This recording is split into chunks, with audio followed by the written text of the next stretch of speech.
Bonjour, dans cette vidéo, nous allons parler des chemins dans un graphe et les algorithmes de résolution. Il s'agit du second chapitre, théorie des graphes.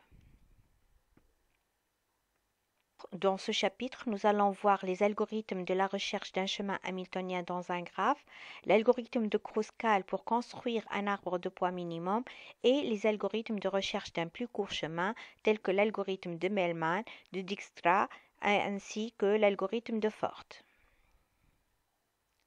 Commençons par un rappel. C'est quoi donc un chemin hamiltonien? C'est un chemin qui passe par tous les sommets du graphe une seule fois. Prenons l'exemple du problème de voyageur de commerce qui veut trouver un itinéraire qui lui permet de visiter toutes les villes une et une seule fois pour finalement revenir à son point de départ.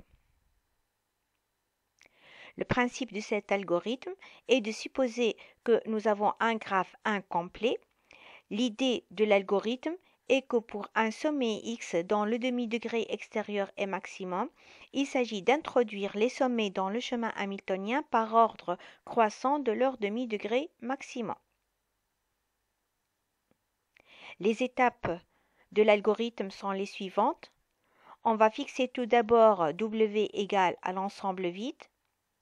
On va repérer un sommet x0 dans le graphe tel que le demi-degré extérieur est maximum, et nous allons ajouter le sommet x0 à W. On trouve ainsi un sous-graphe G1 engendré par tous les sommets de x privé de x0. Et on repère un autre sommet x1 de demi-degré extérieur maximum avec W égale à W union x1 tel que x1 un successeur de x0. Ensuite, on va retrouver un autre sous-graphe G1 qui sera engendré par les sommets de x et qui est privé des deux sommets x0 et x1. Et on repère un autre sommet x2 de demi-degré extérieur maximum avec W égale à W union x2, tel que x2, bien sûr, c'est un successeur de x0. On continue la procédure jusqu'à épuisement du graphe. Le chemin hamiltonien est défini alors par les sommets x0, x1 jusqu'à xn-1. Il s'agit de remarquer ici que le chemin hamiltonien trouvé n'est pas unique, c'est-à-dire on peut trouver d'autres chemins. Prenons comme exemple le graphe suivant. On va essayer de trouver donc le chemin hamiltonien pour ce graphe. Pour ce faire, on va chercher les demi-degrés extérieurs de chaque sommet A, B, C, D, E et F. On observe que les demi-degrés extérieurs de A, c'est 3. Pour B, c'est 1. Pour C, c'est 2. Les deux arcs suivants. Pour D, il s'agit d'un seul arc extérieur. Pour E, il y a 3 demi-degrés extérieurs. Et pour F, un seul demi-degré extérieur.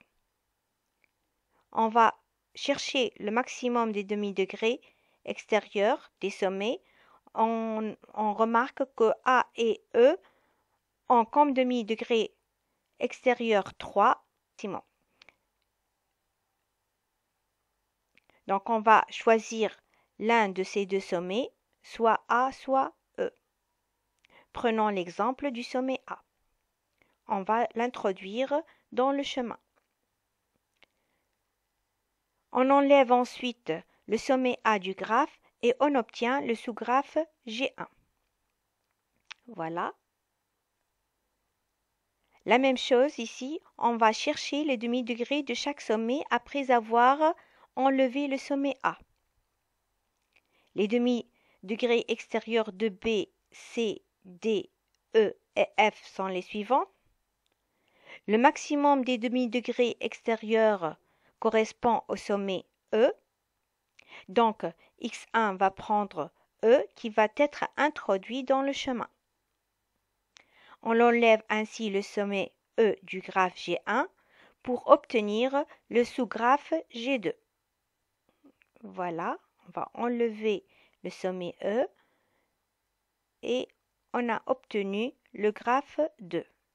Le même principe, on cherche les demi-degrés extérieurs de chaque sommet. On remarque ici que nous avons 3 sommets qui ont les demi-degrés maximales qui est égal à 1. Lequel de ces sommets on va choisir? On peut remarquer ici que C n'est pas le successeur de E. C n'est pas le successeur de E. Donc, on ne peut pas choisir le sommet C. Par suite, on va choisir l'un des deux sommets B ou D. On prend par exemple le sommet B. On va l'introduire dans le chemin et on va ensuite l'enlever du sous-graphe 2 pour obtenir un autre sous-graphe 3, qui est le suivant. La même chose, on va chercher les demi-degrés extérieurs des 3 sommets C, D et F. Le maximum des demi-degrés correspond à soit au sommet C ou bien au sommet D. Or, D n'est pas le successeur de B. Pour cela, on va choisir le sommet C et l'introduire dans le chemin. On enlève le sommet C du sous-graphe 3 et on obtient un sous-graphe G4. La même chose, on peut remarquer que le demi-degré extérieur de D est le maximum, qui est égal à 1.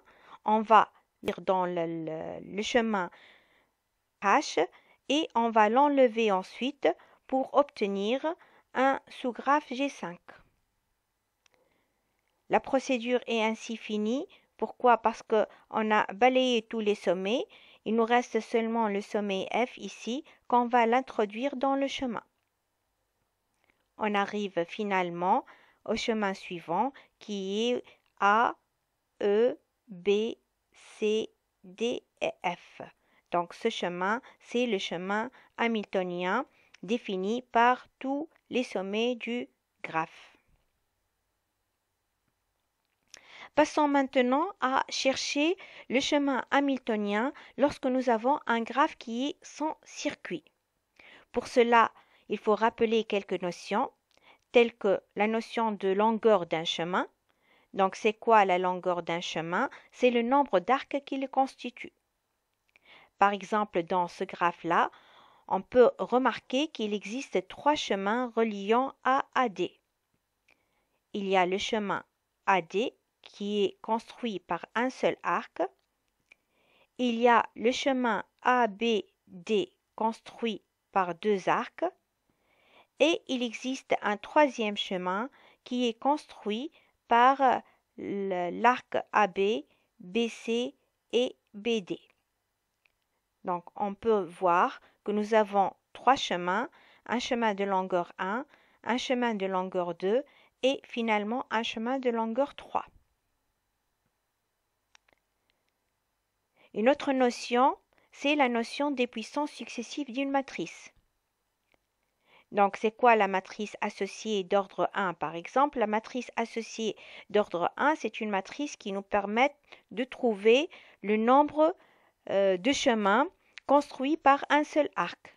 Ici, on observe que pour passer par exemple du sommet A à B, on trouve qu'il existe 2 chemins de longueur 1.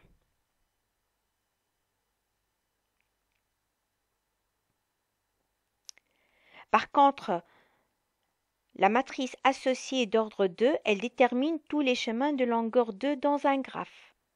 L'exemple suivant, on peut voir qu'il existe un seul chemin de longueur 2 de A à B, qui est le suivant. ADB. Il existe 3 chemins de longueur 2 de A à C. Ça, c'est le premier chemin ABC, le second chemin ABC et le 3e chemin ADC. Donc, pour déterminer un chemin hamiltonien dans un graphe sans circuit, on doit appliquer la méthode des puissances successives à la matrice associée A du graphe. Le principe de l'algorithme, il est le suivant. Tout d'abord, on va déterminer à partir de la matrice associée d'ordre 1 un sommet x0 qui n'est l'extrémité terminale d'aucun chemin de longueur 1. Ensuite, déterminer à partir de la matrice associée d'ordre 2 un sommet x1 qui n'est l'extrémité terminale d'aucun chemin de longueur 2, mais qui est l'extrémité terminale d'un chemin de longueur 1 ayant x0 comme extrémité initiale. Nous allons continuer la procédure jusqu'à déterminer à partir de la matrice associée d'ordre AN un sommet xn-1 qui n'est l'extrémité terminale d'aucun chemin de longueur n, mais qui est l'extrémité terminale d'un chemin de longueur 1 ayant x0 comme extrémité initiale. Les étapes de l'algorithme sont alors les suivantes. Tout d'abord, on va repérer un sommet x0 dont la colonne correspondante dans la matrice associée d'ordre 1 est nulle. C'est-à-dire ici, on n'a aucun chemin de longueur 1. Ce sommet est considéré de niveau 0. Ensuite, on va repérer un autre sommet x1 dont la colonne correspondante dans la matrice associée d'ordre 2 est nulle. Ce sommet est de niveau 1. Continuer la procédure jusqu'à arriver à la matrice associée d'ordre n où on repère un sommet xn-1 de niveau n-1 dont la colonne est nulle. Le chemin hamiltonien obtenu est unique x0, x1, xn-1 de longueur n-1. Donc ici, on peut remarquer qu'on peut trouver un chemin unique et il n'y a pas d'autre chemin possible. Prenons l'exemple suivant. On va calculer tout d'abord la matrice associée d'ordre 1, c'est-à-dire on va chercher les chemins de longueur 1. Par exemple, ici, on peut remarquer qu'à A, B, il existe un seul chemin de longueur 1. Et ainsi de suite pour les autres. Donc, on va déterminer la colonne nulle. Donc, ici, on peut remarquer que cette colonne correspond au sommet A. C'est un sommet qui n'est l'extrémité terminale d'aucun chemin de longueur 1. Donc, le sommet A est considéré comme le niveau 0. Ensuite, on va calculer la matrice associée d'ordre 2. Et on va chercher l'autre sommet, un autre sommet, qui est l'extrémité terminale d'aucun chemin de longueur 2.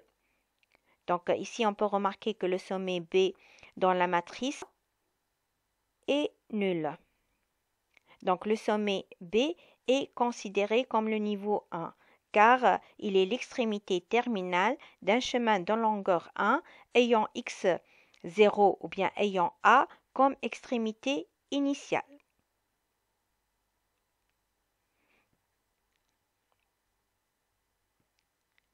La même chose ici, on va chercher la matrice associée d'ordre 3, c'est-à-dire les chemins d'ordre 3.